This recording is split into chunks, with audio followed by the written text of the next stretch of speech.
Buenos días. Esta es la clase número 8 del módulo 5 del curso Química Biológica para las Ciencias Médicas. Este es un curso organizado por el Departamento de Docencia del Centro Universitario de Estudios Medioambientales de la Facultad de Ciencias Médicas de la Universidad Nacional de Rosario. En la clase de hoy desarrollaremos el tema de las hormonas melatonina y eritropoyetina. La melatonina es una hormona que se sintetiza a partir del triptofano y cuya principal función es controlar los ritmos circadianos, como ser el sueño, la vigilia, secreción de cortisol, etc. El triptofano, un aminoácido aromático, en la primera reacción es hidroxilado por acción de la enzima triptofano hidroxilasa para formar el 5-hidroxitriptofano. En esta reacción de hidroxilación, además de oxígeno, se utiliza tetrahidrobiopterina, que se transforma en dihidrobiopterina, la cual luego debe ser regenerada utilizando NADPH por la enzima tetrahidrobiopterina reductasa.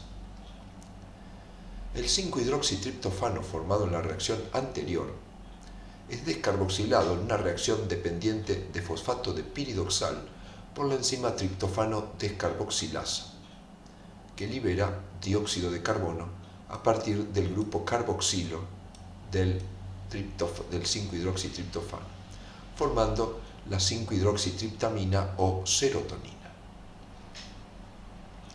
La serotonina, luego por la acción de la enzima serotonin-acetiltransferasa, utilizando acetil-CoA, recibe en el grupo amino la adición, como vemos acá, de un grupo acetato, formando la N-acetilserotonina.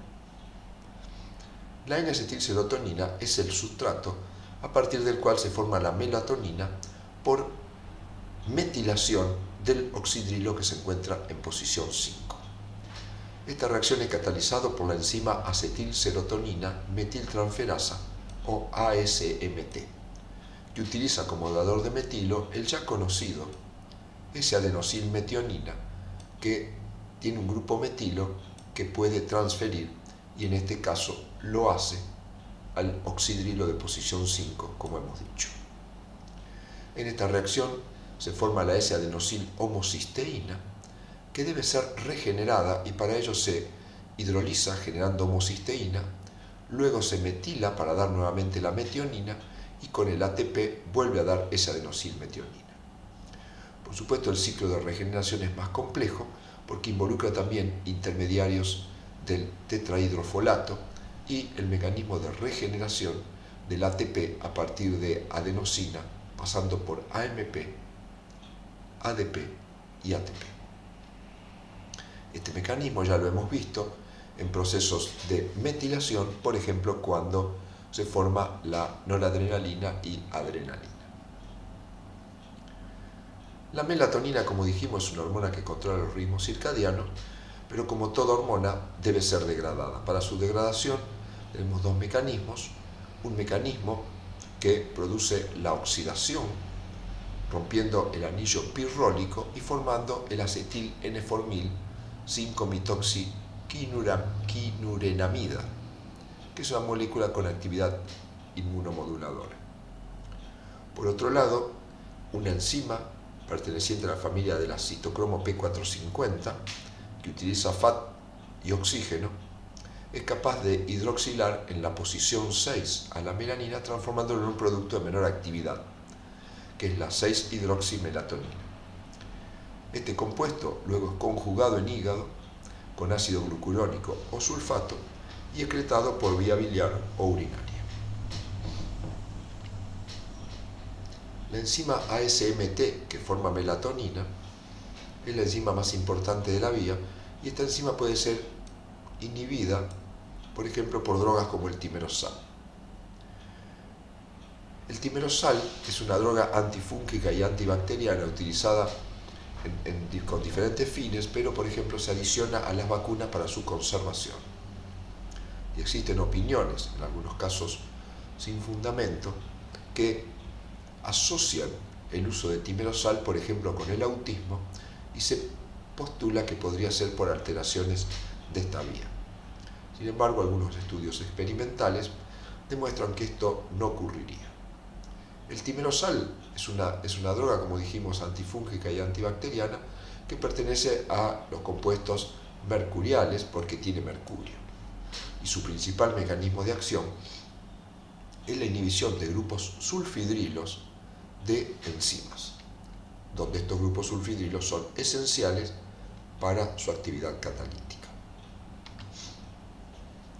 La melatonina no se conocen proteínas específicas de transporte y tiene dos tipos de receptores, conocidos como receptores de melatonina 1 y 2, que básicamente actúan a través de proteínas G triméricas del tipo GI, por lo que disminuyen los niveles de AMP cíclico y por lo tanto producirán una inhibición de la enzima pKa y lo que ocurre corriente abajo de esta. Por otro lado, utilizan también receptores del tipo GQ que aumenta la concentración de calcio, produciendo activación de PKC, que como sabemos estimulará varias reacciones y procesos corriente abajo. No es mucho lo que se conoce del mecanismo de acción de la melatonina. Pasemos ahora a la eritropoyetina. La eritropoyetina es una hormona que participa en el control de la eritropoyesis. La eritropoyetina es una proteína que circula en sangre y es producida por el riñón ante hipoxia. Y en su mecanismo de acción participa el receptor de EPO conocido como EPOR. Del receptor de eritropoyetina se conocen tres tipos, todos derivados del mismo gen. El gen del receptor de eritropoyetina tiene un péptido señal que va del aminoácido 1 al 24 y luego del 25 al 508 es el receptor, que llamamos receptor F de full length, o sea, longitud completa. En la posición 117 se une la eritropoyetina y en la posición 426 se une STAT. Es un receptor de la familia de receptores de tirosinquinasa extrínseco asociados a JAK-STAT. Por lo tanto, cuando este receptor está inserto en la membrana, se dimeriza como todo receptor asociado a JAK-STAT y acá se va a unir la EPO y acá se va a unir JAK-STAT activando corriente baja los mecanismos. Existen otros receptores cuyos transcriptos se obtienen por splicing alternativo que son el EPOR-T y el EPOR-S. El EPOR-T, como vemos acá, se corta en 328 y no tiene el mecanismo para unión a JAK-STAT. Por lo tanto, este receptor es un receptor inhibidor, porque cuando se una EPO en este punto, no podrá hacer ningún efecto produciendo la inhibición de la EPO. El EPOR-S, o receptor de eritropoyetina soluble, también tiene la unión de EPO, pero no se une a membrana, y por lo tanto se halla soluble y actúa como un receptor señuelo inactivando la EPO. Así en este esquema lo vemos con un poco más de claridad. La eritropoyetina se puede unir al EPOR-F, activando JAK y STAT, que STAT, una vez fosforilado y dimerizado, irá al núcleo, estimulando la síntesis de proteínas que intervienen en la diferenciación del eritroblasto y la producción de glóbulos rojos. Pero EPOR-T no tiene posibilidad de unir STAT y por lo tanto cuando EPO se une acá es un proceso inhibitorio porque consume EPO pero no descarga el proceso. EPOR-S actúa de la misma manera, puede unir EPO pero se encuentra soluble y por lo tanto desvinculado de JAK-STAT. Veamos cómo es el mecanismo de activación de la EPO cuando hay hipoxia. En condiciones de hipoxia se estimula un factor conocido como HIF-1A, que es el factor inducible por hipoxia. Este factor migra al núcleo y se une a elementos de respuesta a hipoxia, produciendo el estímulo de la transcripción de genes como la EPO fundamentalmente, y el receptor de transferrina que capta transferrina que transfiere hierro y la diferenciación de glóbulos rojos. El gen de la EPO, al estar estimulado, producirá mayor transcripción y traducción formando EPO, que al unirse al receptor de por F, activará JAK, y al activar JAK producirá efectos que irán a contrarrestar la hipoxia, es decir, produciendo mayor transporte de oxígeno. Contrariamente, cuando no hay hipoxia y lo que tenemos es normoxia, es decir, la cantidad de oxígeno es suficiente, se activan dos enzimas, la GIF asparragina hidroxilasa y la GIF prolil hidroxilasa. Estas dos enzimas lo que hacen es, utilizando oxígeno y alfa-cetoglutarato y vitamina C, producen la hidroxilación en prolina 402 y 564, que cuando se hidroxilan, este GIF puede unir BHL, que es una ubiquitin ligasa, con lo cual se une ubiquitina a GIF1 y se degrada en el proteosoma. La prolil hidroxilasa lo que hace es hidroxilar prolina, y la GIF asparragina hidroxilasa produce el mismo efecto pero sobre residuos de asparragina. En ambos casos, entonces, la hidroxilación en sectores de GIF conocidos como dominios dependientes de oxígeno hace que esta proteína sea más susceptible a la ubiquitinación e inactivación. Veamos algunas patologías. La falta de expresión del gen de EPO lleva a algunas complicaciones vasculares de la diabetes mellitus tipo 2. O dicho de otra manera, hay una asociación entre las complicaciones de la diabetes mellitus tipo 2 y algunas isoformas del gen de EPO.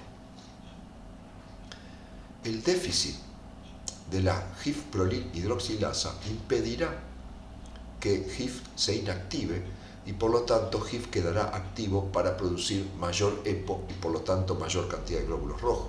Por lo tanto, produce la eritrocitosis familiar 3. Existe otra eritrocitosis, que es la familiar 1, que se caracteriza por una activación constitutiva del receptor de EPO, es decir, que EPO está activado aun cuando no haya, el EPOR está activado aun cuando esté EPO, y por lo tanto tendremos mayor producción de glóbulos rojos y contrarrestación de la hipoxia, con lo cual tendremos un aumento en la diferenciación de glóbulos rojos. La policitemia vera, también, que se caracteriza por un aumento de los glóbulos rojos, se debe a una mutación constitutiva de la proteína JAK, que hace que JAK esté activa, produciendo la diferenciación de glóbulos rojos, aun cuando no esté EPO ni activado EPOR. Veamos ahora cómo son los mecanismos fisiológicos de adaptación a la hipoxia. La hipoxia es normal en lugares, obviamente, de poco oxígeno, y el más común es la altura. En condiciones normales, los seres humanos viven a alturas bajas, donde la presión puede ser 760 milímetros de mercurio y por lo tanto la presión de oxígeno alrededor de 150 milímetros de mercurio. Si uno se dirige a regiones más altas, como podría ser por ejemplo el altiplano argentino, o países como Bolivia o zonas como Ecuador, que tienen alturas más grandes, ahí se produce una disminución de la presión de oxígeno que va a descargar procesos que producen hiperventilación con el fin de conseguir más oxígeno. Esto llevará a un restablecimiento de la presión parcial de oxígeno, pero simultáneamente va a haber más exhalación de dióxido de carbono, con lo cual la presión de dióxido de carbono desciende, llevando a un aumento del pH. El aumento del pH es un estímulo sobre la enzima 2,3-difosfoglicerato sintetasa, que es capaz de transformar el 1,3-difosfoglicerato en 2,3-difosfoglicerato como una vía alternativa, conocida como ciclo de Rapoport, en la vía glucolítica del glóbulo rojo. Al haber mayor 2,3-difosfoglicerato en el glóbulo rojo, esto produce una disminución de la afinidad de la hemoglobina con el oxígeno, con lo cual se libera más oxígeno, habiendo mayor cantidad de oxígeno en los tejidos y contrarrestando el problema de la hipoxia. Otro mecanismo que actúa de manera rápida. Otro mecanismo que actúa de manera rápida es a nivel de los tejidos. Sabemos que el oxígeno es utilizado en la cadena respiratoria para la producción de ATP asociado a la fosforilación oxidativa, y en este proceso se oxida el NAD. Si hay una disminución del oxígeno disponible, el NADH no puede ser oxidado, por lo tanto tendremos una disminución de NAD y un aumento del NADH dentro de la mitocondria. Al haber una disminución de NAD, el NAD es necesario para la descarboxilación oxidativa que transforma el piruvato en acetil-CoA, y para el ciclo de Krebs, que transforma el acetil-CoA en dióxido de carbono. Por lo tanto, al haber un déficit de oxígeno, una disminución de NAD, el proceso de oxidación de piruvato por descarboxilación y ciclo de Krebs se ve frenado produciendo un aumento del piruvato. También lo que ocurre es que como el NADH está aumentado en la mitocondria, el ingreso del NADH citosólico a la mitocondria a través de los sistemas de lanzaderas se ve dificultado por la mayor cantidad de NADH mitocondrial, y al haber mayor cantidad de NADH, este NADH puede ser utilizado para transformar el piruvato en lactato y de esta manera regenerar NAD, que puede ser utilizado nuevamente en la vía glucolítica y proveer ATP por fosforilación a nivel de sustrato. Como consecuencia de esta adaptación de la vía metabólica, tenemos un aumento de protones por disociación del lactato, y estos protones sabemos que disminuyen la afinidad de la hemoglobina por el oxígeno, liberando mayor cantidad de oxígeno. Este también es un mecanismo rápido de adaptación, que se suma al del 2,3-difosfoglicerato, uno a nivel del glóbulo rojo y otro a nivel tisular.